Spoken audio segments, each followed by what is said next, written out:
ప్రేక్షకులకి నూతన సంవత్సర శుభాకాంక్షలతో పాటు సంక్రాంతి శుభాకాంక్షలు కూడా తెలియపరుస్తూ మనం నూతన సంవత్సరంలో జనవరి నెల మాస ఫలితాలు తెలుసుకునే ముందుగా గ్రహాల యొక్క స్థితి గమనిద్దాం. ఈ నెల ప్రారంభంలో వృషభ రాశిలో గురుగ్రహ గమనం వక్ర గమనంలో ఇంచుమించుగా ఈ నెలంతా కూడా వక్ర గమనంలో సంచరించడం జరుగుతుంది. అలాగే కుజుడు వక్ర గమనంలో ఉంటూ జనవరి 20వ తారీఖు వరకు కర్కాటక రాశిలో సంచరిస్తూ 20వ తారీఖు నుంచి వక్ర గమనంలో మిథున రాశిలోకి ప్రవేశించడం జరుగుతూ ఉంటుంది టెక్నికల్గా. అలాగే 6వ స్థానంలో కేతుగ్రహం, అష్టమ స్థానంలో మరి బుధగ్రహం అంటే వృశ్చిక రాశిలో బుధుడు సంచరిస్తూ జనవరి 4వ తారీఖున ధనుస్సు రాశిలోకి ప్రవేశించడం జరుగుతూ ఉంటుంది. ధనుస్సు రాశిలో సంచరిస్తున్నటువంటి రవి భగవానుడు జనవరి 14వ తారీఖున మకర రాశిలోకి ప్రవేశించి మకర సంక్రమణం ఏర్పడడం జరుగుతూ ఉంది. కుంభరాశిలో శని భగవానుడు శుక్రుడు కలిసి సంచరించడం జరుగుతుంది. అలాగే మరి మీనరాశిలో రాహు గ్రహం సంచరించడం జరుగుతుంది. ఇది ఈ వార గ్రహస్థితి. ఈ రాశుల యొక్క స్థితి గమనించినప్పుడు చాలా వరకు గ్రహాలు మంచి మిత్రస్థానాల్లోనూ ఉండడం వల్ల గ్రహాలు వారి రాశిని బట్టి అనుకూల ప్రతికూల పరిస్థితులు ఇవ్వడం జరుగుతుంటుంది. అది వ్యక్తిగతంగా ఏ రాశికి ఆ రాశికి తెలుసుకున్నప్పుడు ఏ గ్రహం ఏ ఫలితం ఇస్తుందో అన్నది కొంత డీటెయిల్గా తెలుసుకుందాం. కానీ ప్రస్తుత గ్రహస్థితి ఈ విధంగా ఉండడం జరుగుతుంది. స్వస్తి. సో ఇప్పుడు ఉన్నటువంటి ఈ గ్రహస్థితి మిగతా రాశుల వారి మీద అంటే ద్వాదశ రాశుల మీద ఏ విధమైన ప్రభావం చూపుతుందన్న విషయాన్ని మనం వివరంగా ఒక్కొక్క వీడియోలో తెలుసుకునే ప్రయత్నం చేద్దాం. 2025వ సంవత్సరంలోకి మనం ప్రవేశించబోతున్నాం. గడచినటువంటి 2024వ సంవత్సరం అది సంఖ్యాశాస్త్ర ప్రకారం ఆలోచించినప్పుడు 8వ సంఖ్య రావడం వల్ల ఆ సంవత్సరం ఏమైందంటే బాగా కష్టపడిన వాళ్ళు పైకి రావడం జరిగింది. అశ్రద్ధతో ఉన్నవాళ్ళు చాలా పతనం కూడా చెందడం జరిగింది.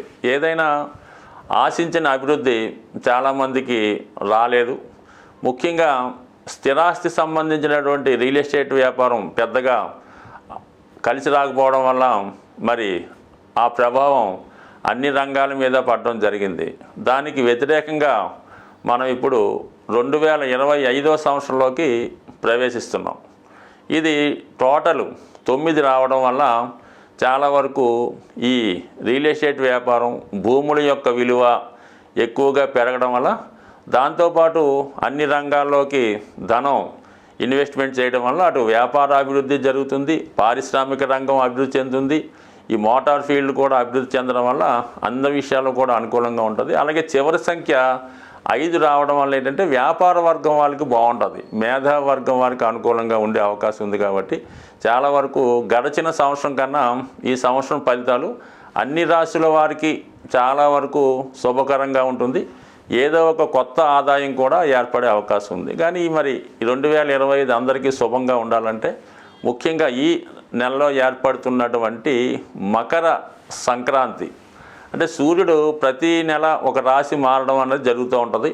మరి ఈ నెలలో మరి మకర రాశిలోకి ప్రవేశించడం చాలా వరకు ఇది మకర సంక్రమణం అంటారు. మరి ఆ రోజు అంటే చాలా వరకు తెలుగు వారందరూ కూడా పాటిస్తుంటారు. అందరూ కూడా విధి విధానంగా సాంప్రదాయంగా పాటిస్తూ ఏదైనా ఒక సూర్య దేవాలయానికి కానీ హనుమాన్ టెంపుల్ కానీ రామాలయానికి కానీ దర్శించి విధి విధానంగా పూజ చేయడం, ఆ రోజు మీ పెద్దవారి యొక్క పేరుతో అంటే మీకు ఎవరైతే మీ జన్మ కారణం అయ్యారో మీ యొక్క ఇంటి పేరుతో ఉన్న వాళ్ళకి ఏదో విధంగా మరి వారి పేరుతో ఆ గుడిలో ఉన్నవారికి కొంత డొనేట్ చేయడం వల్ల కానీ అన్నదానం చేయడం వల్ల కానీ మీ యొక్క జాతకంలో ఉన్నటువంటి దోషాలు సంపూర్ణంగా తొలగిపోయే అవకాశం ఉంది. మరీ ముఖ్యంగా ఏదన్నా గోవుకి ఏదైనా మంచి ఆహారం పెట్టడం కానీ నానబెట్టిన గోధుమలు బెల్లం పెట్టడం వల్ల కానీ గోవుకి సేవ చేయడం వల్ల కూడా అంటే మనకి పర్టికులర్గా ఈ 14, 15, 16 తారీఖులో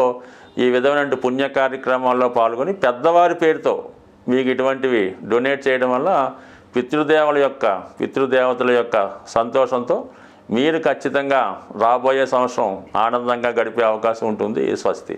శ్రీమాత్రే నమః.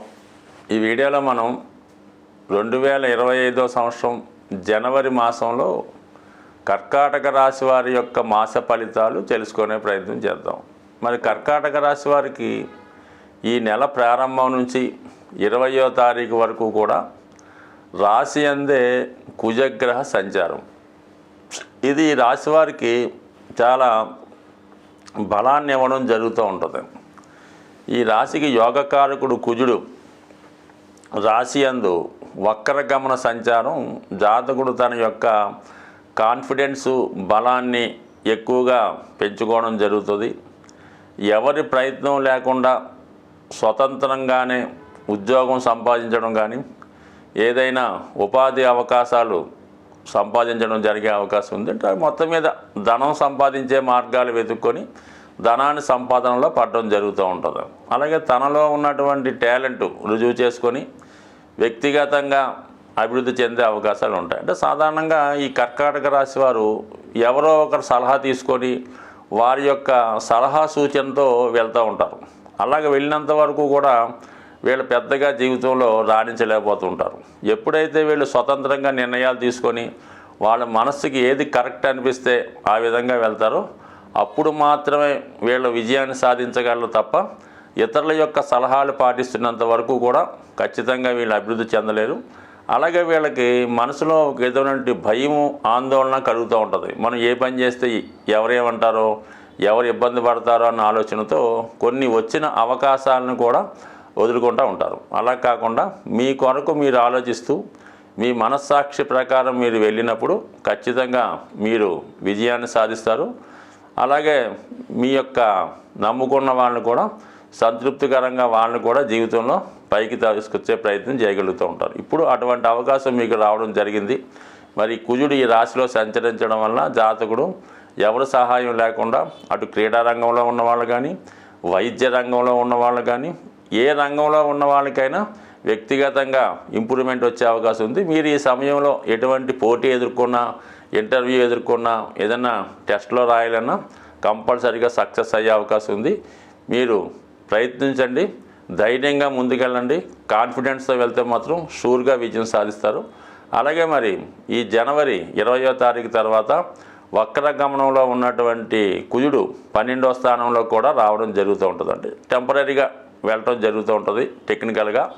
అప్పుడు ఏమవుద్దంటే మీరు ఏదైనా ఉద్యోగం మారడానికి అవకాశం ఉంటుందన్నమాట. ఎప్పుడైతే దశమాధిపతి వేయంలోకి వచ్చాడో జాతకుడు ప్రస్తుతం చేస్తున్నటువంటి వృత్తితో పాటు అదనంగా వేరే చోట కూడా వృత్తి చేయడం కానీ తన వ్యాపారాన్ని విస్తరించడం కానీ జరుగుతూ ఉంటుంది. ఇదే సమయంలో మీరు ఏదైనా గృహ నిర్మాణం కొరకో స్థిరాస్తి కొనడానికో అన్నదమ్ముల అవసరాల కొరకో ఖచ్చితంగా కొంత ధనాన్ని వెచ్చించవలసి ఉంటుంది. బట్ ఏదైనా మరి సొంత ఖర్చులు కూడా పెరుగుతూ ఉంటాయి కాబట్టి ఆర్థికపరంగా ప్లాన్ చేసుకోండి. ముఖ్యంగా ఏంటంటే మరి అష్టమ స్థానంలో ఉన్నటువంటి శనితో కుజుని యొక్క స్థితి చాలా వరకు తప్పనిసరి పరిస్థితుల్లో ఉద్యోగం మారడానికి కూడా ఈ గ్రహస్థితి చెప్తూ ఉంది. కాబట్టి ఏమాత్రం ప్రస్తుతం చేస్తున్నటువంటి ఉద్యోగంలో అసంతృప్తిగా ఉన్న మీరు కంపల్సరీగా మీరు వేరే ఉద్యోగం ప్రయత్నం చేయడం వల్ల ఈ నెల 20వ తారీఖు తర్వాత ఉద్యోగ ప్రయత్నాలు ఫలించే అవకాశాలు ఉన్నాయి. అలాగే ఇప్పుడు ఈ వృషభ రాశికి అధిపతి అయినటువంటి శుక్రుడు, అంటే మనకి కర్కాటక రాశికి లాభాధిపతిగా ఉన్నటువంటి శుక్రుడు అష్టమ స్థానంలో సంచరిస్తూ శని భగవానుడితో కలియడం జరిగింది. ఈ కలయిక ఏంటంటే స్త్రీలకి చాలా వరకు ఉద్యోగ అవకాశాలు రావడం జరుగుతూ ఉంటుంది. అలాగే కొంతవరకు చాలా కాలంగా ఆగిపోయినటువంటి ధనం తిరిగి రావడం జరుగుతూ ఉంటుంది.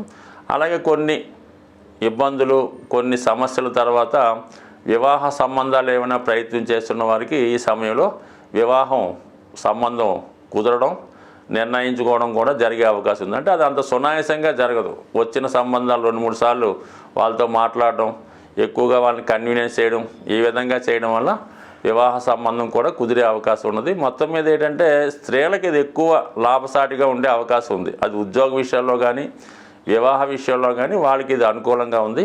సో ఏదైనా ఇది ఒక అదృష్ట యోగంలా భావించవచ్చు. అలాగే మరి ఈ నెల ఇంచుమించుగా మనకి జనవరి 5వ తారీఖు వరకు 5వ స్థానంలో బుధగ్రహ సంచారం ఇది విద్యార్థులకి చాలా సమయస్ఫూర్తిని విజ్ఞానాన్ని ఇవ్వడం జరుగుతూ ఉంటుంది. అలాగే ఇంచుమించుగా మనకి జనవరి 5 నుంచి ఈ బుధుడు 6వ స్థానంలోకి మారి ఒక బుధాదిత్య యోగం ఏర్పడుతుంది. అంటే 6వ స్థానంలో ఏర్పడినటువంటి యోగం జాతకుడికి విజయ అవకాశాలు ఎక్కువగా పెంచడం జరుగుతుంది. అది ఏదైనా కోర్టు సమస్యలున్నా, అలాగే ఏదైనా పెద్ద మనుషుల లావాదేవీలు ఇబ్బందులున్నా అవి మీకు అనుకూలంగా వచ్చే అవకాశం ఉంది. అలాగే ఎవరైతే సర్వీస్లో ఉన్నారో వారికి చాలా వరకు మీ సర్వీస్లో మంచి గుర్తింపు రావడం, దానికి ఆదాయం కూడా పెరగడం జరుగుతూ ఉంటుంది. మొత్తం మీద అంటే రవి యొక్క బలం మీకు ఈ నెల జనవరి నెల 14 వరకు ఉంటుంది. 14 తర్వాత మకర సంక్రమణం అంటే పండగ నెల స్టార్ట్ అవుతుంది. అప్పుడు మీకు రవి సప్తమ స్థానంలో ఉంటాడు. సో ఇది ఎలా ఉంటుందంటే ధనాధిపతి సప్తమ స్థానంలో ఉన్నప్పుడు జాతకుడు కుటుంబం యొక్క ప్రతిష్ట పెరుగుతూ ఉంటుంది. దూర ప్రాంతంలో ఉన్నటువంటి బంధుమిత్రులను కలుసుకుంటారు. చాలా ఎక్కువగా ఎంటర్టైన్మెంట్, విందు వినోదాలు, ఎక్కువగా సరదాగా హ్యాపీగా ఉండే అవకాశం ఉంటుంది. మరి ఈ రవి 7వ స్థానంలో ఉండడం వల్ల చాలా వరకు మీరు కుటుంబ సభ్యులతో ఏదైనా విహారయాత్రకి వెళ్ళడం కానీ, బంధుమిత్రులను దర్శించుకోవడం కానీ జరిగే అవకాశం ఉంటుంది. సో ఓవరాల్గా ఈ రాశి వారికి చాలా వరకు గ్రహాలు అనుకూలంగా ఉన్నాయి. గురువు కూడా లాభస్థానంలో సంచరించడం వల్ల జాతకుడికి సమయానికి ఏదో విధంగా ధనం సమకూరుతూ ఉంటుంది. అలాగే ఏదైనా కోర్టు సమస్య కానీ, రుణ సమస్య కానీ సాల్వ్ అవ్వడం వల్ల మీకు ధనం కూడా చేతికి రావడం జరుగుతుంది. అంటే ఏదో పెద్ద బాకీ లాంటివి కూడా వసూలవ్వడం కానీ, లేదంటే మీ యొక్క అత్తవారి ద్వారా కానీ, మామగారి ద్వారా కానీ, భూముల ద్వారా కానీ కొంత ఆదాయం కూడా ఈ నెలలో వచ్చే అవకాశం ఉంటుంది. స్వస్తి.